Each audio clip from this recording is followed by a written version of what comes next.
The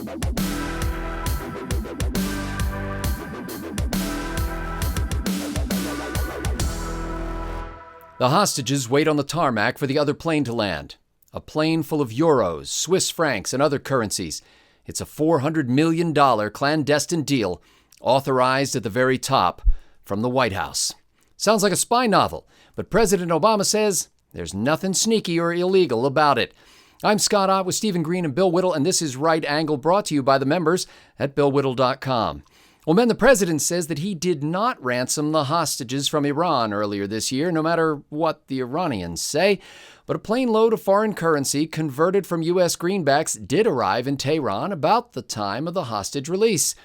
Now, the White House says there's nothing to see here. It's old news. We told you about it before. And the president mocked those with active imaginations who think that a cash cargo necessarily implies a shady deal. Obama says the money was 38 years overdue for the purchase from pre-revolutionary Iran of some military items, and that he used cash only because we have no banking arrangements with the Islamic Republic today. But Andrew McCarthy, a former federal prosecutor writing at National Review, suggests that felony charges might be in order even if it wasn't ransom money. After all, the U.S. still considers Iran a state sponsor of terrorism, and it's illegal to use U.S. resources to help fund terrorists. He goes into much more detail at National Review than we can here. But Stephen Green, President Obama says he's not trying to hide anything. There was no ransom, and we used cash because we simply couldn't wire the money. Don't right-wingers need to settle down, back off, and stop seeing a tempest in a teapot every time the Democrats do anything? Yeah, I saw a Vox explainer on this, and it really, I think it really cleared things up for me. What the law says is that it is illegal for anyone in the United States or any U.S. citizen to be involved directly or indirectly in the transfer of money or valuables to anyone in the government of Iran. Now, the President Obama, he did not fly the plane. So there was no direct involvement by him in this whatsoever. He didn't direct the plane's takeoff from the United States. He didn't direct the plane's landing in Iran in the middle of the night. He had nothing to do with the flight plan or checking the weather or any of that stuff. So he really had no indirect involvement in this at all. As for the cash transaction, that's pretty simple. It's a standard, completely up and up practice in this part of the world to ask for your 38-year-old overdue payments in the form of various foreign currencies in small denominations in non-sequential serial numbers. This is just par for the course in Iran. They've been doing it this way for thousands of years. It's an ancient culture, and one that's, I think, really underappreciated in the United States. So, as I said, what the president did was up and up, and surely the fact that hostages were released at the time of this cash transaction, and then 6 hostages were taken shortly after Iran received the $400 million in euros and other foreign currencies, that is all just a coincidence and indicative of nothing illegal or untoward. And I understand former President Ahmadinejad has said that we owe them another $2 billion. For some reason, while Stephen Green was talking, I was seeing Salieri at the end of Amadeus going, I absolve you. I absolve you. You should check out that Vox.com. It's brilliant satire. I find it better than The Onion. Well, you know, the Justice Department reportedly objected to the cash shipment because U.S. law forbids direct dollar transactions with Iran, and Congress was not notified. But our CIA director says it's all on the up and up. The money was just to help run Iran's government, build infrastructure, and prop up its currency.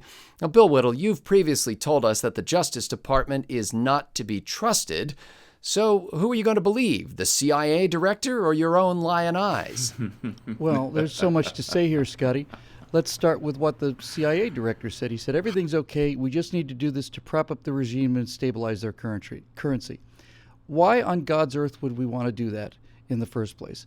What on God's earth would give somebody the idea that stabilizing and increasing funds to our number one adversary, and not just our number one adversary, the number one adversary of state-sponsored terrorism across the world, who thinks that giving them a big sack of cash is a really, really good idea? The director of the Central Intelligence Agency apparently does.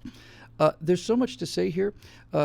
I'm especially intrigued by two things. Well, first of all, they say that, hey, there's nothing untoward here. There's nothing unseen. Everything's fine. If everything's fine, how come you didn't announce it when it happened? They say it's old news. If you think about it, if you think about it, all news is old news. It's just a question of how long ago it happened. Once something's been reported, it's already happened. So all news is old news. How far back does it go? And old news doesn't mean that it's dead news.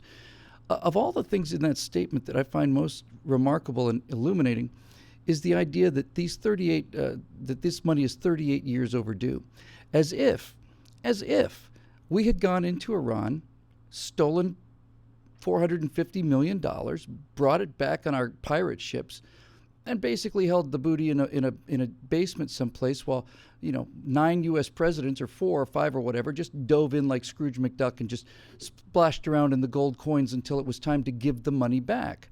It's not overdue back. It's kept from them because they're criminals and because they're murderers and because their entire regime is based on terror and disruption.